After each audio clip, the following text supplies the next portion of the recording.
Okay, let's go. What's up, creators? I hope you're doing well. Welcome back to my channel. Today we're returning to the Analyze series. We're going to try to replicate Alex Pantela's style in Lightroom.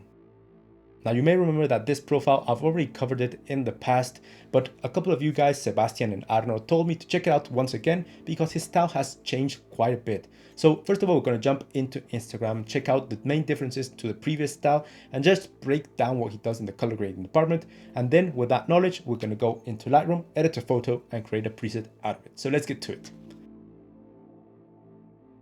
So creators, here you have Alex's profile, Alex Pantela, if you want to go and follow him. And if you're right here watching this video, just interested in achieving his look, the best way to do it is to go ahead and buy the presets. Here's the link to his shop. Remember that the purpose of my tutorials isn't to go around stealing the styles of movies, creators.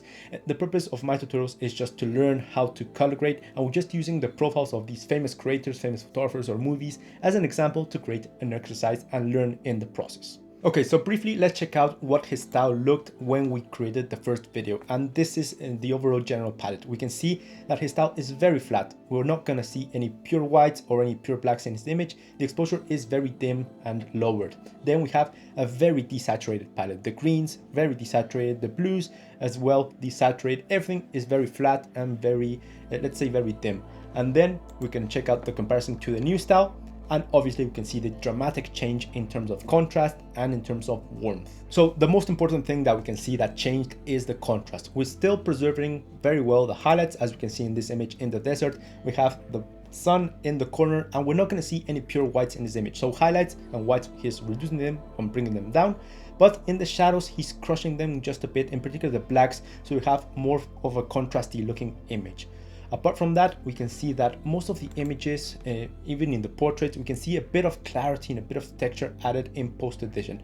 All of these changes in terms of contrast, we're going to do them in basic corrections and in the tone curve. Then the other change that is very evident is that all of the images without exception now are very warm, highly saturated in terms of the warmth, and we can see that in the shadows, midtones and highlights, all of those areas in the image are painted with this yellow or orangey cast. This is done in color grading, otherwise known or previously known as split toning. Then apart from that, his overall color palette is very similar to the previous style. We still have that high desaturation on the cold tones.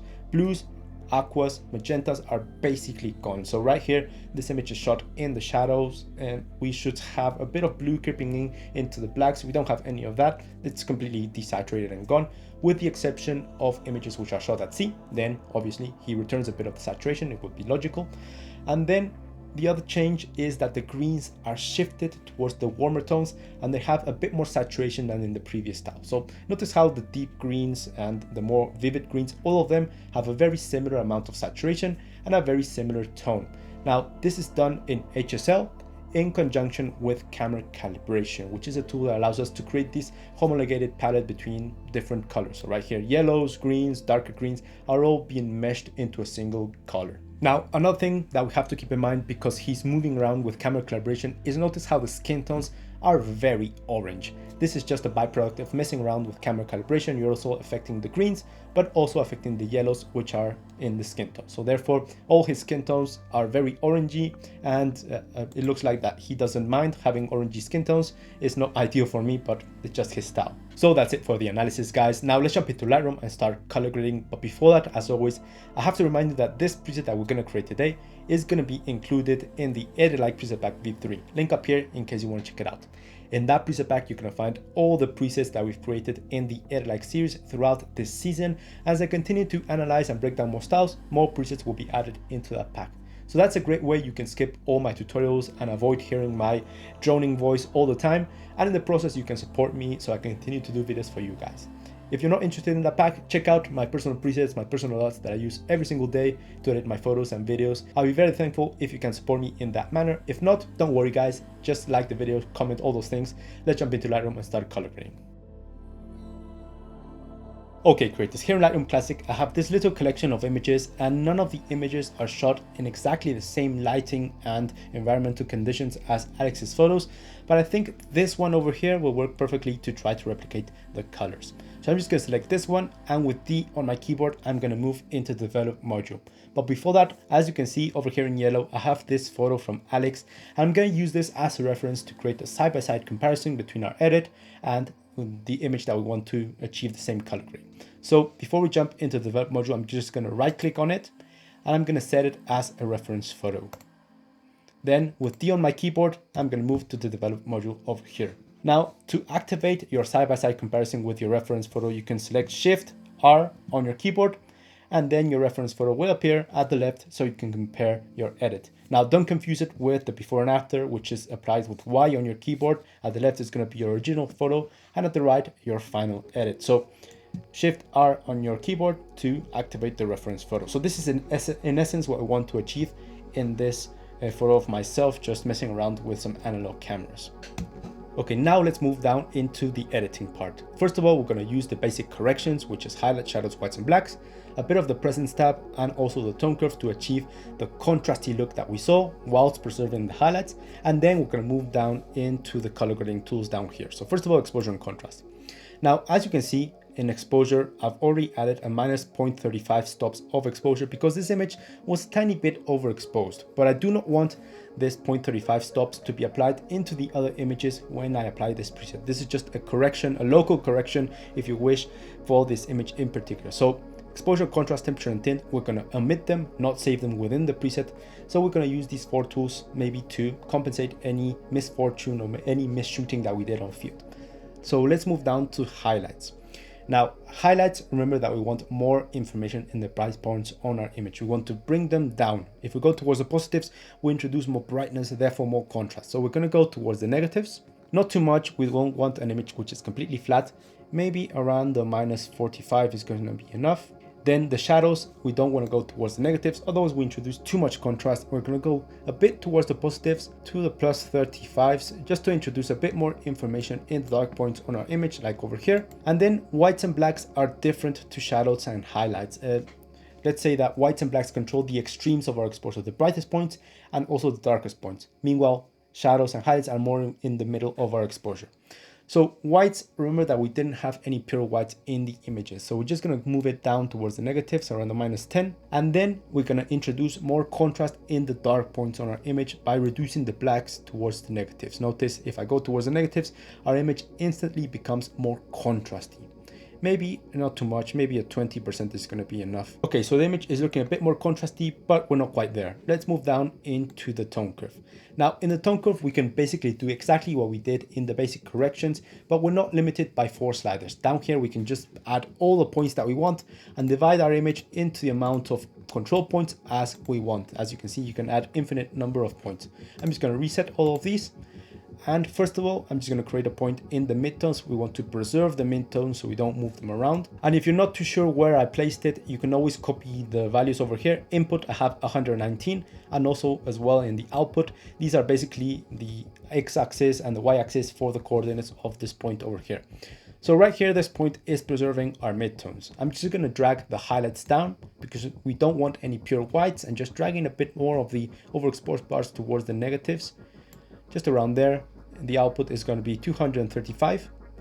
And then if we take a look at our reference image over here, if we pay attention to the points which should be black in the image of Alex, if you compare it to the black of the interface of Lightroom, well, they're not black, they're grayish. So he's fading out the blacks or making them a bit more grayish, and that we can do it in the tone curve over here by moving this point down here, which will control the blacks. We're not going to go towards the negatives, otherwise we introduce more black. Going to push it up towards the positives, and notice how our blacks tend towards the grayish tones.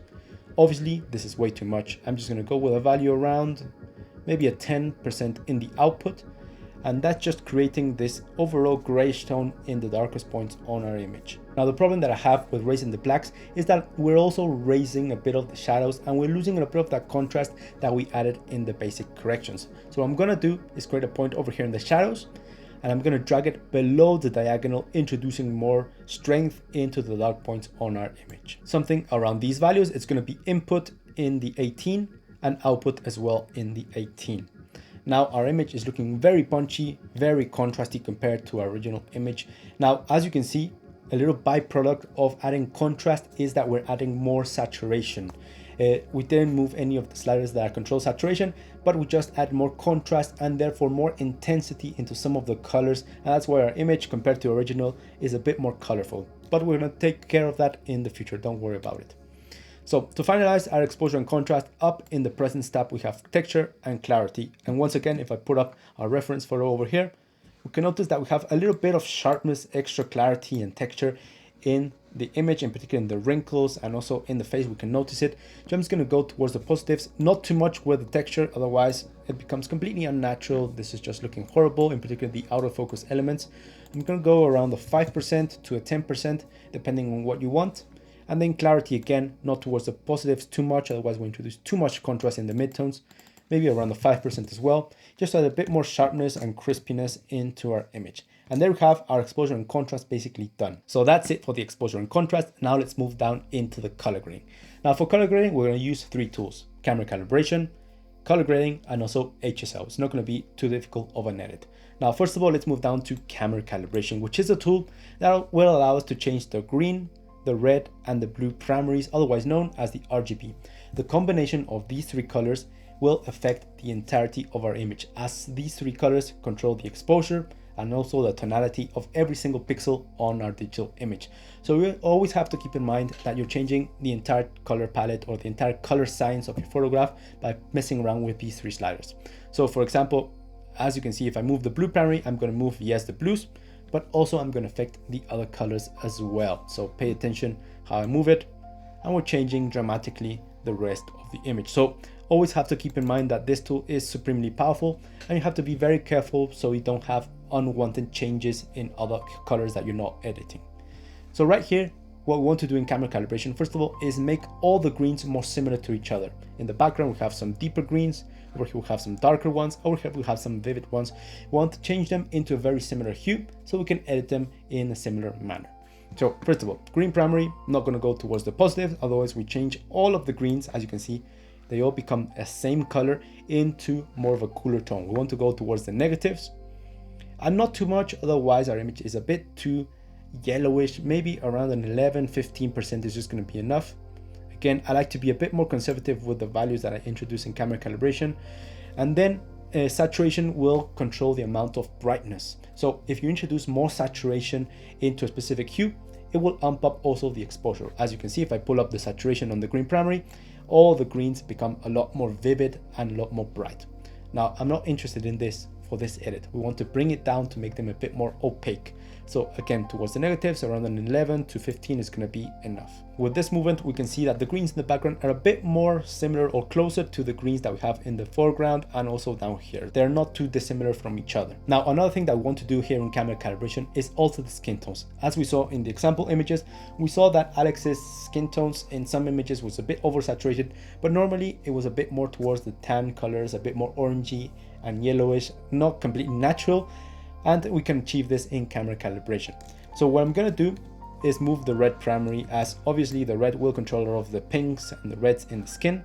And we're going to take it towards the positives, not towards the negatives, towards the positives. So we introduce a bit more yellow. So I'm going to go around an 11%, 12% is going to be enough. And then I'm going to combine this yellow that I introduced over here in the red primary by adding a bit of orange in the blue primary. Yes, you heard me right. I'm going to add a bit more orange with the blue primary. Why? Because, well, as you can see, this is what happens. You introduce more orange into the image because the blue is direct opposite to the yellows in the color wheel. Over here, you can see the global color wheel. We have the blues on one side, and the other color, which is going to be greatly affected by the blue primary, is going to be the oranges and the yellows. The same thing occurs with the greens. The greens, if you remove the greens, you're going to alter the magentas. And when you alter the reds, you're going to alter the aquas over here. So you always have to keep in mind the camera calibration works with complementary colors. So one color will affect all the other colors in the image, but mostly that color that you're editing, and the direct opposite in the color wheel.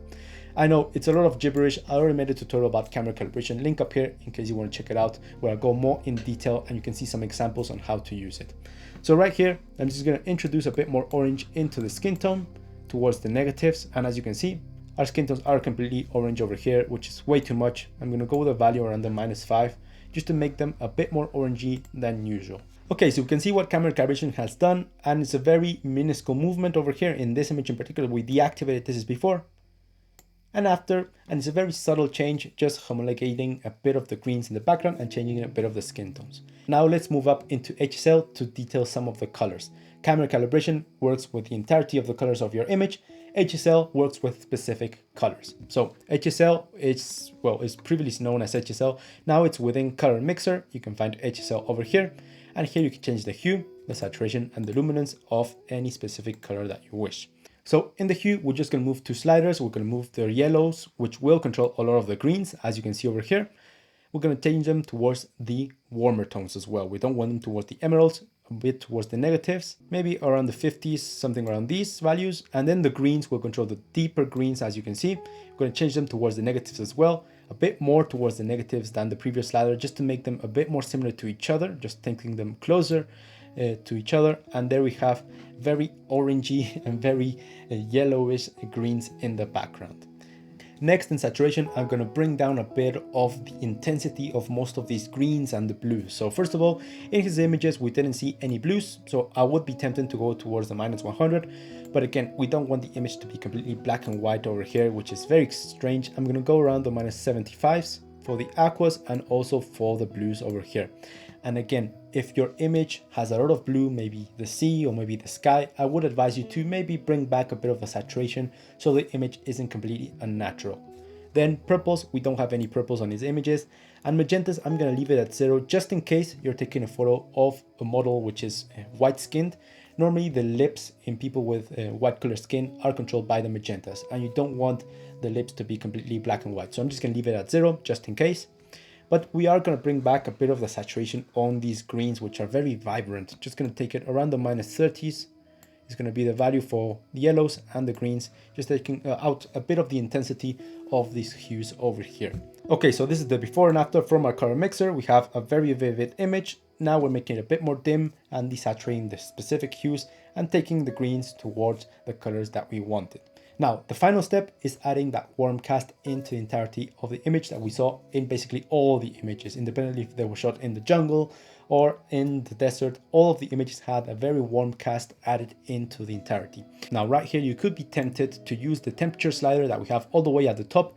But the problem with this slider is that I find it to be a bit inconsistent. Maybe if I apply this amount of Kelvin for this image, it looks great. But for another image, another raw image that was shot in a cooler scenario, a cooler white balance, maybe it's not going to be enough and it's not going to perform exactly the same. So that's why I like to omit it and instead apply all my temperature changes in the color grading, which is a lot more consistent, in particular when I'm creating presets. So I'm going to go down into the color grading module over here. So color grading is a tool that allows us to add a tint into the shadows, into the midtones, and into the highlights. But in this case, what we're interested in doing is painting our entire image with a specific hue. And therefore we're going to go all the way to the right. We have our global color wheel. So I'm just going to add some saturation over here to find the specific color that we want. You guys can go ahead with more of an yellowish tone, maybe an orangey, maybe more of a reddish tone. But if you're not too sure what color you want to add, you can always select your reference photo. And with this little square over here, you're going to find the eyedropper. You're going to select it and drag it into your reference photo. And what you're interested in selecting over here is something that you know that is neutral in terms of color. So anything gray, white, or black shouldn't have a tint added. So I'm going to go to the blacks over here because we don't have any white or gray. And as you can see, if I point my eyedropper in the blacks, you can see that in the global color wheel it's selecting me this specific hue. Well, it's basically bouncing around in the warmer tones, indicating that there is a hue added into the shadows as well. So maybe this value could be the value that I'm going with.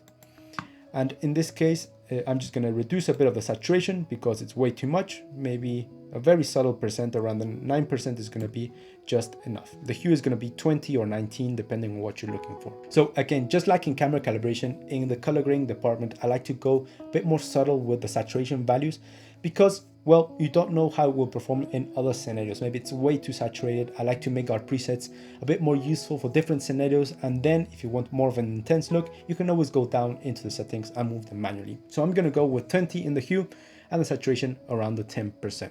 Okay, so we look at our comparison with our reference photo, and it's looking very similar, not quite because we don't have the exact same vegetation or exact same greens that he has in the background, but it's looking very similar in terms of contrast and also in terms of the hue. I'm quite happy with these results. Okay, so the preset is now complete, so let's save it and apply it into other images just to make sure that the preset works perfectly in other photos as well. And it's not only the case that it works well in this one in particular. So let's save the preset by going into the left panel over here. On the presets, hitting the plus sign and create preset. Now over here, you want to mark all the little boxes that we did use and unmark anything that we didn't use. For example, exposure, white balance, and contrast, we don't want to mark them. And also we didn't use any effects over here. Okay, so how about in this image of myself? As you can see, this image originally is very contrasty, very punchy because of the lighting situation. Let's apply the preset. It's already in the Edit Like Preset Pack V3. And there we have our before and after. We have those orangey tan skin tones that we were looking for. We have a contrasty look, and also notice the greens in the background more towards the warmer tones and those blues a bit desaturated. I think we did quite a good job. So let's see it in this image of my dog Emmett. Let's apply it over here. And it looks fantastic in this image. The greens are very controlled, very warm. And I think we did quite a good job over here. In particular, notice differences. We have darker greens in the background, more bright greens over here, and they look very similar to each other. Finally, let's test it out in this image in California. I don't have any desert photos because he does apply the same style into desert photos, but let's see how it performs in a similar lighting scenario like this one. Let's apply the preset over here. And remember, you can always play around with the intensity slider over here. In this case, I'm going to leave it at 100%. And I think we did quite a good job. We have a very nice warm cast added into the entirety of the image. Notice how the sky and the background, the blues, are a bit dimmed down. I have those orangey, very orangey skin tones in this case, a bit too much for my liking, and a very nice contrasty look for this image. So there you have it, guys. This is how I would achieve Alex Pantela's newest style in Lightroom. I hope you achieved some knowledge out of this video, and remember that the preset that we created today is already in the Edit Like Preset Pack V3 and also the Edit Like LUT Pack V3. So I've reconverted all these Lightroom presets into LUTs so you can apply it into your video as well. So link up here to my shop, just browse around, maybe you find some of my personal presets or my personal LUTs interesting. I use them every single day to edit in a faster manner, and maybe they can help you out as well. So if you can support me in that manner, I'd be very thankful. If not, you can always subscribe to the channel as a YouTube member. If you want to go above and beyond, there's also my Patreon. And if you can't spare some bucks, don't worry, guys. Just like the video, share it with a friend, or share it in some YouTube group or on social media. That helps me out quite a bit as well. So that's it for today, guys. I'm Tony Fuentes. Cheers to all of you, and I'll see you in the next one.